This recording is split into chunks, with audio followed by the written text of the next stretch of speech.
Welcome to the Deep Dive, where we take these complex policy stacks, the articles, the official notices, all of it, and we try to synthesize them into something you can actually use. Today, we're focused squarely on Canada, and this isn't about some minor tweaks. For 2026, we're looking at what our sources are calling a coordinated reset. It's a huge overhaul, really. It affects everything from immigration targets to student visas and even consumer protection. So our mission today is just to cut through all that noise. We want to make sure you understand the implications, whether you're, planning a move there, hiring talent, or just trying to navigate your finances. We're basically moving from this idea of broad expansion to a much more structured, selective framework. Okay, let's unpack this. Coordinated reset is, I think, the perfect term for it. It really implies a synchronized effort across multiple government departments. The central direction for 2026 is a move toward what they're calling focused selection. So moving away from that big expansion we saw in the early 2020s. And if you look across all the sources we've gathered, you see these three patterns emerge over and over. First, there's stronger administrative control over how applications are processed. Okay, so managing the system itself. Exactly. Second, there's a really clear preference for candidates who are already in Canada Talent. And third, selection is becoming almost surgical. It's all based on priority jobs and what the provinces actually say they need. And we've got the hard numbers on this, which really shows how much this is about controlling the volume of people coming in. What do those numbers look like for 2026? It's a major correction. The new target for permanent residents, PRs, is set at 380,000 in 2026. Wow, okay. That's not a small dip. Not at all. Yeah. I mean, if you look back, Canada took in over 483,000 PRs in 2024.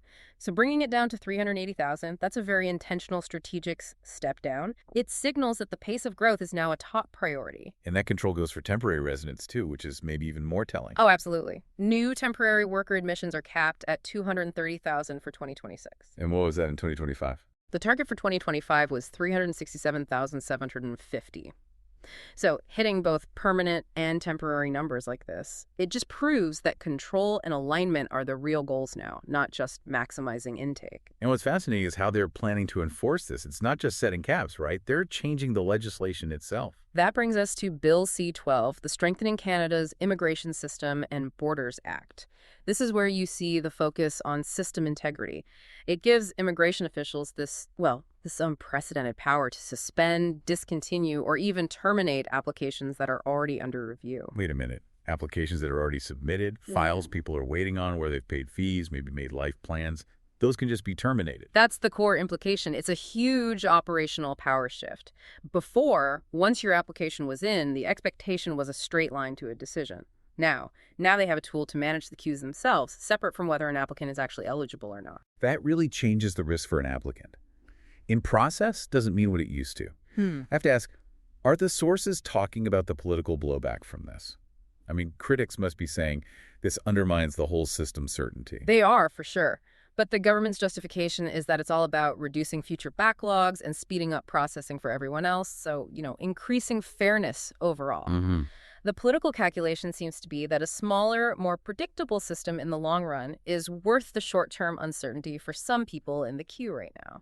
So if the tap is being tightened overall, Canada obviously still needs skilled workers. Yeah. So we're shifting from these broad queues to more specialized surgical lanes for talent. Exactly right. You can see this most clearly in Express Entry. For 2026, they're rolling out new category-based selection lanes. And the prime example of this is for doctors. Precisely. There's a new specific lane just for medical professionals. Yeah. General practitioners, surgeons, and specialists in clinical medicine. And for anyone not familiar, these correspond to what are called NOC codes, right? It's just the government's official way of defining and tracking different jobs. Yes, exactly. In this case, codes 31102, 31101, and 31101. But the critical detail here, which goes back to that in Canada priority, is the requirement. You need at least 12 months of Canadian work experience in one of those fields. So that Canadian experience is the new gold standard. It really is. If you've been working locally in a priority job, your path is becoming clearer and faster. They are actively choosing to retain people rather than recruit broadly from overseas. And we see this again with that planned pathway for U.S. H-1B visa holders. A classic case of talent poaching. H-1B holders are highly skilled, already vetted by the U.S. system. Canada is basically framing a new, faster path for them to jump ship, probably playing on the uncertainty some of them face in the American system. The push to keep people who are already there is a huge theme. There's a big effort to convert temporary workers into permanent ones. That's right. The most tangible proof is the planned one-time TR to PR program. It's set to run across 2026 and 2027, aiming to fast-track permanent status for up to 33,000 temporary workers. And who are they targeting? Overwhelmingly, people in those critical sectors like healthcare and the skilled trades, the people they just can't afford to lose. So we're accelerating high-value workers, but at the same time, we're shutting down some of the broader, less predictable programs. Which leads us right to entrepreneurs. The startup visa program intake is closing for most new applicants at the end of 2025. This is making way for a new targeted pilot program in 2026. Why the change? The sources suggest the current program just had poor accountability and really variable success rates. So by closing the wide intake and moving to a targeted pilot, they're again applying that same philosophy. Control the volume and select very carefully based on performance. Makes sense. Sacrificing quantity for quality. But let's follow that pipeline back to international students. This is where some of the most visible changes are happening. Oh, absolutely. The 2026 framework is all about managed intake. The national cap is now set at 155,000 new study permits for 2026. That is a dramatic reduction. It is. The era of unchecked growth in that sector is just over. And these caps are then given out to the provinces. They get a certain number of what are called provincial attestation letters, or PL. So the PL is basically like a permission slip from the province. That's a good way to put it. It's their quota system. For example, Ontario gets about 70,000 of them, while Quebec gets just under 40,000. The provinces now have to decide which schools and programs get those spots. But there's a really critical exemption here that anyone thinking about advanced degrees needs to know about. Yes, this is the strategic part. Effective January 1st, 2026, master's and doctoral students at public institutions are exempt from needing a PL. And they don't count towards that national cap either, right? Correct. They are completely outside the cap. It's a very targeted policy choice. The government is basically saying, we still want the world's best researchers and academics, and we'll make it easy for them, but we are heavily restricting the volume everywhere else. So if you're aiming for a high-value advanced degree, your path is actually getting easier. Relatively speaking, yes. But for a shorter or less specialized program, it's now much, much narrower. And that provincial focus extends right into the provincial nominee programs, the PMPs. Saskatchewan's program is the perfect illustration. They have about 4,700 nomination spots, and they've introduced a new distribution model. At least 50% must go to priority sectors, healthcare, agriculture, skilled trades, and so on. And what about the other sectors? They're capping them. Sectors like accommodation and food, trucking, retail, they're limited to only 25% of the spots combined. And here's the really structural change. Intake for these capped jobs will only open on specific scheduled dates, January 6th, March 2nd, May 4th. Wow, that level of detail down to the exact dates, that's a whole new paradigm. It creates certainty where there was just a massive uncertain queue before, but only if you fit their exact needs. Alberta is doing something similar with its rural renewal stream. What's the key change there? It's a technical one, but it's important. They're now requiring in-Canada candidates to hold a valid work permit when they apply. Previously, you could sometimes apply if you were on maintained status. And maintained status is that limbo period when you've applied to renew your permit but haven't gotten the new one yet. Exactly. So removing that means there's zero gray area. You need to have that physical, valid document in your hand to apply. No room for delays. It puts the responsibility squarely on the applicant to be on top of their status. Now, switching gears just a bit, Ontario is trying to tackle one of the biggest barriers for newcomers, that Canadian experience requirement. Yes, this is a big labor law change. Starting January 1st, 2026, employers in Ontario are banned from listing Canadian work experience as a requirement in public job postings. That's a direct shot at that old catch-22, isn't it? Can't get a job without Canadian experience. Can't get experience without a job. Do we think it will actually work? That's the billion-dollar question. The intent is good, but compliance will be the challenge. Employers might just pivot to other phrases like local industry knowledge that have a similar effect, but as a legal step, it's huge. Okay, let's pivot now completely. Beyond immigration, there are changes in 2026 that affect the daily financial life of everyone in Canada. Let's start with taxes. Right. The federal middle-class tax cut will be fully effective.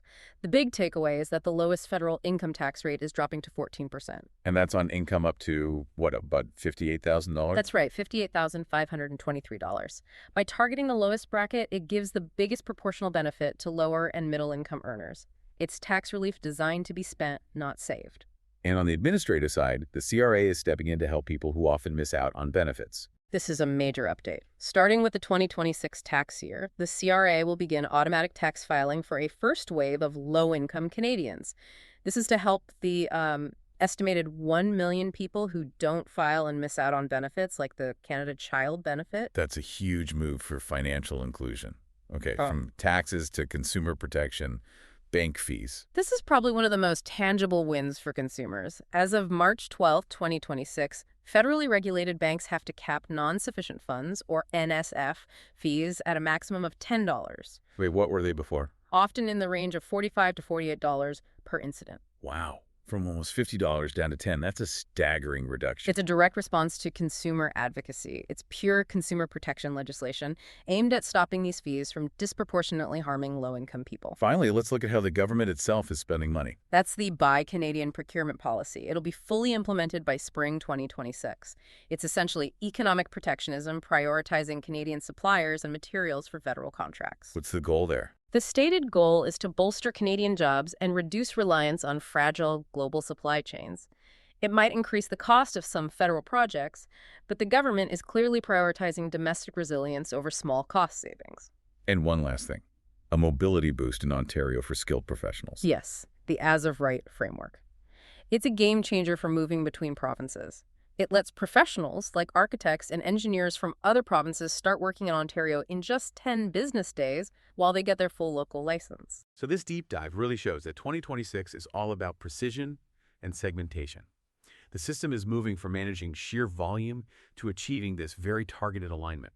For you, the listener, the key takeaway here is that pathways are refining. They're not closing. But the rules of the game have totally changed. Success now is less about speed and more about smart strategic planning. Understanding the caps, using those exemptions like for graduate students, and aligning yourself with what the promises actually need. That is now critical. And if we connect all these threads, the immigration cuts, the TR to PR push, the student caps, and the Buy Canadian policy, you see a philosophy of strategic scarcity combined with targeted protection. Right. They're making it harder to get in generally, but they're protecting and prioritizing the people who are already inside and contributing. And that leads to the final provocative thought we want to leave you with. Given that Canada is now actively tightening near temporary resident intake, but at the same time prioritizing the transition of those already in the country to permanent residency, what does this suggest about the long-term value of Canadian work experience versus foreign credentials in this new system? It really raises an important question. Is getting in becoming harder? But maybe, just maybe, staying in is becoming more certain than ever before.